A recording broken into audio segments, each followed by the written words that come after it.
Hi, and welcome to another edition of Random Fandom. This is your host, Mayhem. And in today's episode, I wanted to talk about something that I've been sitting on for about the last 2 years.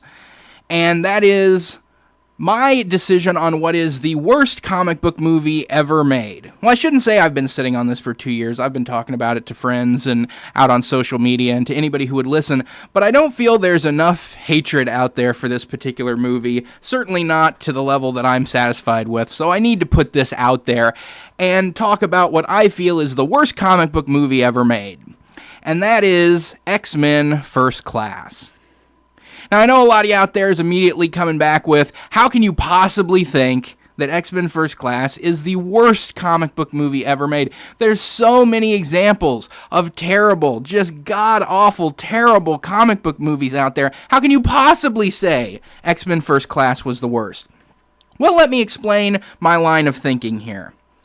For starters, I don't think you can hold every single comic book movie that's ever been made up to the same standard.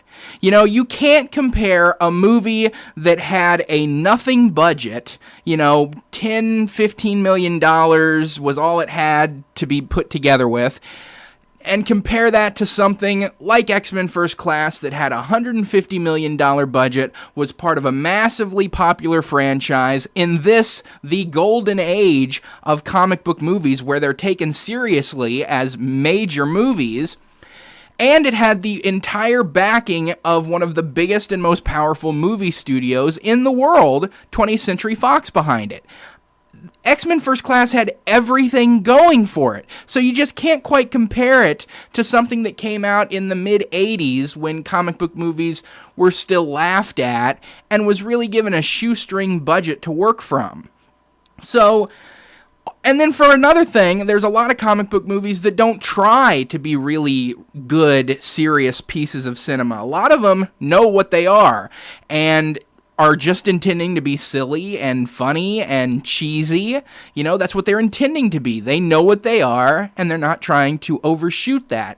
But when you have the director of a movie coming out and saying that he wants to compare his movie to like Batman Begins and trying to bring a comic book world into a more serious kind of cinematic scope, well, that kind of puts it on a higher pedestal, and that means it's going to be open to a lot more scrutiny than the cheesy films that knew they were cheesy when they were being made. So you can't hold them up to the exact same standard, and X-Men First Class demands a really high standard of itself by way of its production values, by way of its cost to make it, by way of its studio backing it. Everything demands high caliber quality from that movie, and it just didn't measure up. So let me break that down into exactly what I don't think measured up from that movie. Now, the first thing I need to talk about, as a major comic book fan, this just has to be mentioned, and that is disrespect to the source material. Now, I give comic book movies a lot of leeway in changing virtually anything they want to change about it, because you can't transcribe 50 plus years of comic stories into a 2-hour movie and do it absolutely correctly. So I don't even expect them to do that. It's fine if they want to change names and dates and places and times, and they can even alter characters to a certain degree. But what I do insist on is that they keep the spirit, the essence of a character intact.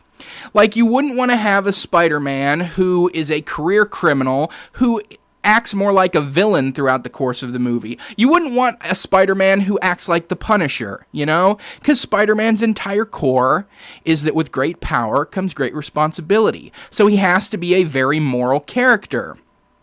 And from the same kind of cloth, you have to have the same thing going with Superman as well. He has to be a shining beacon of hope. He can't be a drunk, womanizing misogynist. So you have to keep the spirit of a character intact. But then when you get a director who kind of says, well, these characters aren't that well known, they're not as iconic as Spider-Man or Batman, so I can do whatever the hell I want to do with them, that gets my hackles up. That ticks me off. And I could kind of point to all the characters of X-Men First Class and point to how they're screwed up from their comic book origins, but I really only need to point to three. Three main characters were really screwed up, and that is Mystique, Sebastian Shaw, and Moira Mactaggert. So starting with Moira Mactaggert, in the comics, she was a Scottish geneticist love interest of Xavier. Now, they sort of got the love interest of Xavier right in the movie. She kind of had flirtations with him off and on, but it was really thrown in as background material. It wasn't integral to either one of their characters or to the plot. But then everything else about her was totally wrong. They had her as an American CIA agent. Well, that's not Moira Mactaggert at all. That's making a character who is inherently a pacifist, a scientist who just wants to learn and study, into an inherently violent character, a special agent who's busting heads and taking down bad guys. That's not at all what Moira Mactaggert was ever supposed to be. Now, I don't really care that they made her American instead of Scottish, but that changing of her integral character was just bad to me. Sebastian Shaw, they couldn't have gotten more wrong if they tried. Everything about him, from his look to his powers to his personality, was completely wrong. Powers I'm not too concerned with. They can alter powers. Sebastian Shaw in the comics was not immortal. He was not eternally youthful. He could not absorb all kinds of energy. If he'd grabbed a hold of a nuclear reactor the way he did in this movie, it would almost certainly kill him. And he can't turn it back into little balls of energy that blow up characters like Darwin from the inside out. He can only use it to increase his strength and durability. But like I said, powers is not a big concern of mine. Personality kind of really is. In the comics, Sebastian Shaw was not a mutant supremacist. He didn't really care about mutants at all. He was a businessman and an aristocrat. Only thing he cared about was personal power, whether that's physical power, financial power, or political power. He just wanted to be the most powerful guy around. And if he needed to use humans to do that, if he needed to use mutants to do that, it didn't matter to him. He honestly did not care about mutant supremacy at all. In the movie, that's all he cares about. He wants to eliminate all the humans on the planet so that mutants will rule. And he, in the comics, was not a scientist. He was not particularly all that science smart at all. Like I say, he was an aristocrat, he was a businessman, but that's what he was. In the movie, they have him as apparently a geneticist himself who's constantly trying to figure out what makes mutants mutants. Or at least that's what they had him doing during World War II. And then his looks, Sebastian Shaw in the comics is a 6'5" wall of muscle. And then in the movie, they get the fairly average to slightly shorter than average Kevin Bacon to play him, looking like a circa 1970s porn star. So I wasn't too thrilled with Sebastian Shaw at all. But the one that really got my goat was Mystique. It's right there in her name. Her defining character trait is right in her name. Mystique. Mystery. She is supposed to be a mysterious character. Even today in the comics, we don't know everything about Mystique's backstory. She is a mysterious character. That's her defining trait. What did this movie do? It turned her into a teeny bopper who had puppy dog crushes on every guy who looked at her for more than 5 seconds. It turned a badass character steeped in mystery into the least mysterious character in the entire movie. So, really did not care for the way they decided to flush out the majority of the characters in this movie. But, okay, fine. They wanted to go ahead and change some characters around for the movie universe. It's a different universe from the comic universe. Just accept it. Alright, it annoys me a little bit, but I've accepted it in movies before. I've accepted it in X-Men movies before. So I can accept it here. So just view the movie on its own merit for what it is. Okay. Well, even on that, it falls apart. It completely falls apart. For starters, the overall plot, the overarching conflict of the movie makes 0 sense.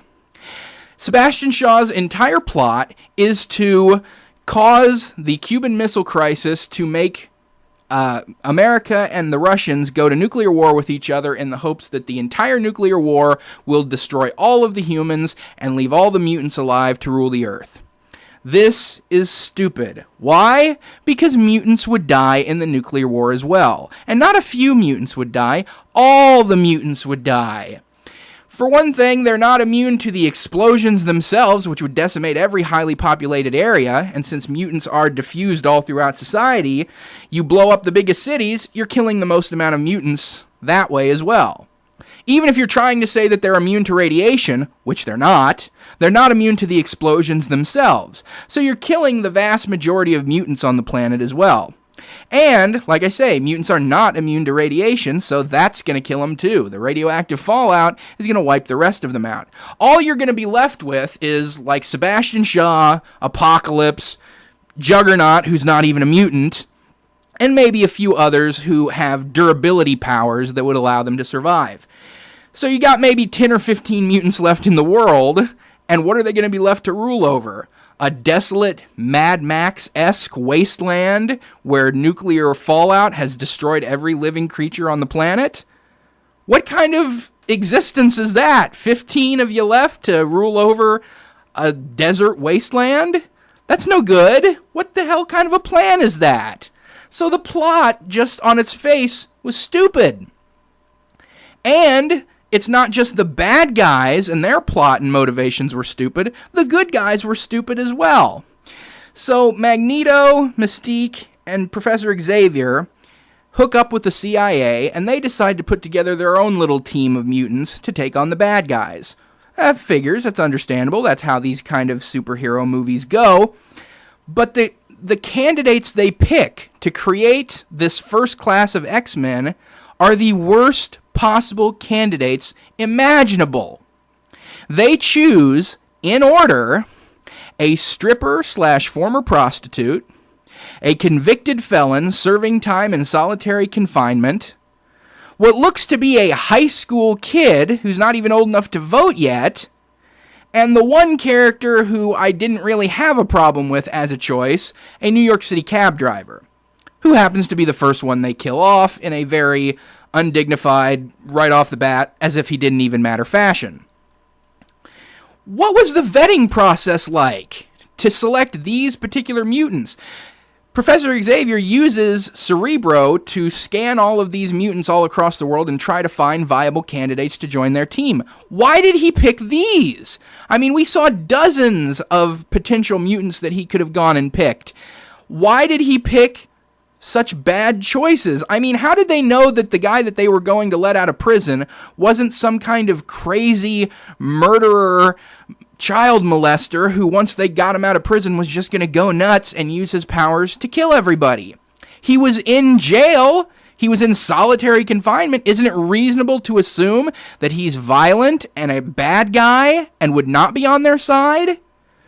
Why would they go pick a stripper/former prostitute? I mean, I'm not trying to say that there's anything necessarily wrong with the world's oldest profession from a moral standpoint, but if you've ever, looked at any of the documentaries on that sort of lifestyle, the people who populate that sort of lifestyle aren't generally the most morally ethical people in the world. So how did he know with any degree of certainty that these candidates that they were going to find weren't going to be the most terrible people imaginable? The only thing I can think of is that since Cerebro increases his psychic abilities, as well as allows him to track down mutants, when he found them through Cerebro, he also read their minds and read their personalities and said, okay, these seem like the right kind of people to join the team. Well, then that raises the question, why did Angel, or Firefly, or whatever the hell her name was, suddenly decide to go bad at the drop of a hat? The bad guys show up and say, hey, why don't you join us instead of joining them? She thinks it over for all of 2 seconds and is like, yeah, sure, I'll join you guys instead. And then when Shaw goes and kills a guy that she just spent the last day or so forming a bond with and a friendship with, she barely bats an eye. Looks like Xavier really dropped the ball on going to her for help, didn't he? This woman was a terrible, terrible person. So I don't understand the vetting process of which they went and got the other X-Men from. And the character motivations, the motivations and drives of these characters was ponderously stupid. I don't understand what was going through any of their heads. Take Beast, for instance. He spends the entire movie really super self-conscious about himself. What is he self-conscious about? The fact that he has finger toes. Yeah, he has an easily concealable deformity, which frankly I've seen people in real life with more jacked up feet than he had. And so he's got an easily concealable deformity, and he is just over the moon freaked out about it and just can't be comfortable within his own skin because basically he can't wear sandals at the beach. That's what it comes down to. And he's so self-conscious about this that he actually ends up insulting Mystique terribly by saying something along the lines of, "I'd give anything to be normal. Why wouldn't you? Wouldn't you be better if you didn't look like this weird blue freak," or something like that? Which, of course, is the absolute wrong thing you want to say to a woman who is actually blue-skinned and scaled. So he goes through everything to try to fix this problem, up to and including using an experimental serum on himself that he's never tested on anything before, and just wolfing it down and hoping it's going to do the job. Does it do the job? Does it fix him? No, not at all. What he's expecting it to do is, he says it will cure their physical deformities, but still allow them to have all of their powers. Well, when your entire power is having finger toes and being able to hang upside down by your feet, how do you expect to do that if it makes your feet go back to normal?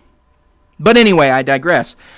So he takes it, and it doesn't work. What does it do? It turns him into a blue-furred... Essentially, he looks like a life-size Furby is what it happens. Frankly, Kelsey Grammer's makeup effects in X-Men 3 were way better. So it turns him into a life-size Furby. Now, this guy, who was almost suicidally depressed about having finger toes, now looks like something that should be sitting on a 5-year-old girl's bed for her to play with before she goes to bed at night. And so this should surely drive him to absolute suicide, right? I mean, this should send him completely over the edge. No, he accepts it instantly. He gets a little miffed about it and messes up his lab for a little bit, and within an hour, he's totally fine with it, and for the rest of the movie, doesn't bother him at all, apparently. So his entire motivation through the whole movie just instantly changed when it goes from being no problem at all, he just has to wear shoes that cover it, to being something he absolutely cannot hide, and he's totally fine with it. I just do not understand what he was thinking about. Mystique, I don't understand her motivations either. Especially towards the end, when Xavier's been shot in the back. This is her brother, mind you. She's been raised with him as her brother. This is the only person in the world she cares about. Everybody else in the world can go to hell. This is the one person she actually truly loves.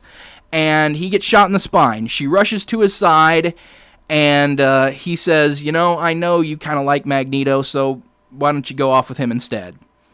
And she does. She does. In what world would any of you out there, if the person you cared about most in the world had just been shot in the spine and was lying on a beach in the sand, for all you know dying, taking their last breaths, and says, "Go ahead, get out of here," would you go? I wouldn't. Especially if I can go the next day, you know? I'd stay with the person who's been shot till they get medical help, till they're in the hospital, until the doctor says, okay, he's going to be fine. Then I'll leave. Then I'll go off and hook up with the other guys that I decided to hook up with. You know, there's nothing saying she can't go join up with Magneto later. Why would she leave right then, leaving the only person in the world she truly cares about and truly loves, potentially dying in the sand? Why did it happen? Because it was in the script for it to happen. Because the filmmaker said we need to get her on Magneto's side by the end of the story. We need to have them go off together by the end of the story. So who cares if she's leaving the only person in the world she truly cares about dying in the sand? So I just don't understand what was going through these characters' minds. And the only thing I can come up with was that there wasn't a lot going through their minds. It was just the screenwriters and filmmakers doing illogical things with these characters in order to justify getting them into the position they wanted by the end of the movie. A few other things that bothered me. The special effects looked really lackluster, especially like the effect on Darwin when he turned into a rock skin monster. Looked terrible. It looked like something you'd see on a sci-fi original movie. Things like, there was one point where Emma Frost is in her diamond form and Magneto wraps her up with brass bedpoles so tight that it starts to break her. Diamond, the most strong material on the planet, is being cracked and broken by hollow brass bedpoles. Yeah, I don't think so. So, just a lot of little things like that all throughout the movie. It was weird how when Emma Frost turned into Diamond, her clothes would turn into Diamond with her. That's not supposed to happen. She can turn anything into Diamond. Could she put her hand on somebody else and turn them into Diamond and kill them in that fashion? It just brings up a lot of questions like that to me. When Azazel would grab somebody and teleport them high into the air and then drop them, there'd be like a 2-second pause when they appeared in midair before he dropped them, and they're just like hovering in midair. Can Azazel fly? Is there something about teleporting that makes you pause in midair after you teleport? These are the kind of questions that were just all over that movie. Just stuff that didn't work right. It didn't look right. It didn't make sense. All over the place. So that's my feelings on that particular movie. And I mean, I could really sit here and talk for days, practically, about all the little things that annoyed me with that movie, but I just wanted to cover the big stuff. And the other big thing that really ticked me off was that this movie seemed to have been so well received. By both critics and audiences alike, everybody said they really liked it. I mean, there was a lot of really good reviews on Rotten Tomatoes. It was really critically praised, and even though it didn't make a ton of money, I think once you crunch all the numbers, it kind of barely broke even without factoring in DVD sales. But still, everybody who watched it seemed to really like it and call it like their favorite among the entire X franchise. I thought it was far and away the worst of the X franchise, and as I've said here, the worst comic book movie ever made. So, I've never been so at odds with the general population's feelings about a comic book movie before. Usually, even if it's something that people like that I didn't, I can see why they liked it, but I can't see why anybody would have liked this one. A lot of people try to say that they liked Fassbender and McAvoy and their performances. They were fine. I didn't necessarily have too much of a problem with either one of them, aside from the fact that Fassbender's accent was all over the place. Sometimes it was English, sometimes it sounded a touch German, sometimes it sounded a touch Irish, sometimes even some American. So I never knew what he was trying to do with his accent. But for the most part, the two of them were fine, although I think everyone can agree that January Jones was absolutely horrible as the White Queen, and Lenny Kravitz's daughter was pretty bad as Dragonfly Girl as well. A lot of people said they liked Kevin Bacon. I didn't think Kevin Bacon did a very good job at all. Normally Kevin Bacon is great. I'm a Kevin Bacon fan, but he wasn't actually acting in this movie. He was just being Kevin Bacon with superpowers. He walked, talked, moved, and emoted in the exact same way that you see Kevin Bacon actually doing in interviews and on television. I mean, why was Sebastian Shaw walking with the same kind of dance in his step as Ren McCormick in Footloose? That's just Kevin Bacon's natural kind of almost dancing sort of walk. He shouldn't have had that as a tyrannical, world-ending super mutant. So I didn't really feel that strongly about any performance in this movie. There were some downright bad acting, and there was some passable acting. I didn't think anybody did really good. And then all of those plot problems and character motivations and little things like special effects and everything all rolled together. I just hated this movie up and down. I cannot think of one truly positive thing to say about this movie. Everything was either terrible or passable. Nothing was actually good. So that's where I stand on this movie, and I've ranted as much as I feel like ranting today. I could probably do a 2 or 3 part series of all the things that I didn't like about this movie. But I didn't feel there was enough hate for this movie out there, so I felt like, making the world a little bit worse by putting some negativity out there. But thanks for listening. Thanks for indulging my nerd rage. And let me know what you think of the movie, or what you think is the worst comic book movie ever made, if you don't agree with my assessment. And I'll catch you guys next time on the next edition of Random Fandom.